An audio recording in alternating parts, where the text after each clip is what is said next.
NWI में आप सभी का स्वागत है। आज हम एक ऐसी लव स्टोरी की बात करेंगे जिसके किस्से आज भी सभी सुनना चाहते हैं। इश्क छुपता नहीं छुपाने से, ये लाइन जिस कपल पर फिट बैठती है वो है अमिताभ बच्चन और रेखा। मुकद्दर का सिकंदर, सिलसिला जैसी सुपरहिट फिल्में जब भी फैंस देखते हैं तो अमिताभ बच्चन और रेखा की एक्टिंग के साथ उनके निजी जीवन पर भी चर्चा करते हैं।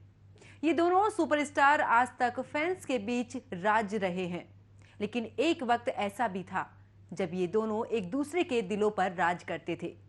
अमिताभ बच्चन और रेखा के अफेयर पर हमेशा बातें होती हैं। कहीं ना कहीं रेखा की बातों से भी साफ होता है कि वो अमिताभ बच्चन के साथ के अपने रिश्ते को किसी से नहीं छुपाना चाहती। अमिताभ बच्चन इन सब से आगे निकल चुके हैं। आज हम आपको सदी के महानायक अमिताभ बच्चन और रेखा की अधूरी प्रेम कहानी से रूबरू कराएंगे।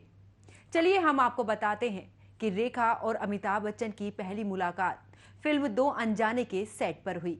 जब अमिताभ से रेखा मिली थी तब तक महानायक शादीशुदा थे और एक सुपरस्टार भी हो चुके थे, जबकि रेखा अपनी पहचान बनाने के लिए इस दौरान मेहनत कर रही थी। इस फिल्म के सेट से दोनों के बीच दोस्ती हुई थी और इसके बाद दोनों धीरे धीरे इतने अच्छे दोस्त हो गए कि इनके अफेयर की खबरें छपने में ज्यादा वक्त नहीं लगा। खबरों की माने तो दोनों ने खुलकर अपने प्यार को अब तक स्वीकार नहीं किया है, लेकिन साल 1978 में आई फिल्म गंगा की सौगंध ने इनके रिश्ते पर कहीं ना कहीं खुद ही मोहर लगा दी थी। दरअसल इस फिल्म के सेट पर एक को स्टार ने रेखा से बदतमीजी कर दी थी, जिससे अमिताभ काफी बौखला गए थे और उनके साथ जमकर बहस हुई। इस घटना के बारे में खूब खबरों में छपा था। सबसे हैरान करने वाली बात तब सामने आई जब एक वक्त ऐसा आया जब दोनों की शादी की खबरें भी सामने आने लगी। इन खबरों को हवा तब मिली जब रेखा मांग में सिंदूर लगाए नजर आई।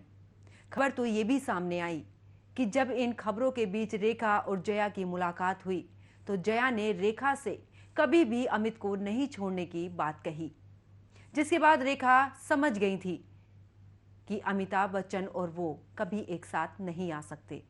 और ऐसा ही उसके बाद फिल्म सिलसिला आई, जिसमें इन तीनों ने एक साथ काम करते नजर आए। लेकिन यही वो फिल्म थी जहां अमिताभ ने रेखा को इग्नोर करना शुरू कर दिया था और दोनों के बीच दूरी आने लगी थी। फिल्म खत्म होते ही ये दोनों अलग हो चुके थे। सिलसिला के 3 साल बाद 1983 में फिल्म कूली में अमिताभ पर एक जानलेवा हादसे का शिकार वो हुए थे। अमिताभ की हालत काफी गंभीर थी। जब रेखा को इस बात का पता चला तो वो खुद को रोक नहीं पाई थी।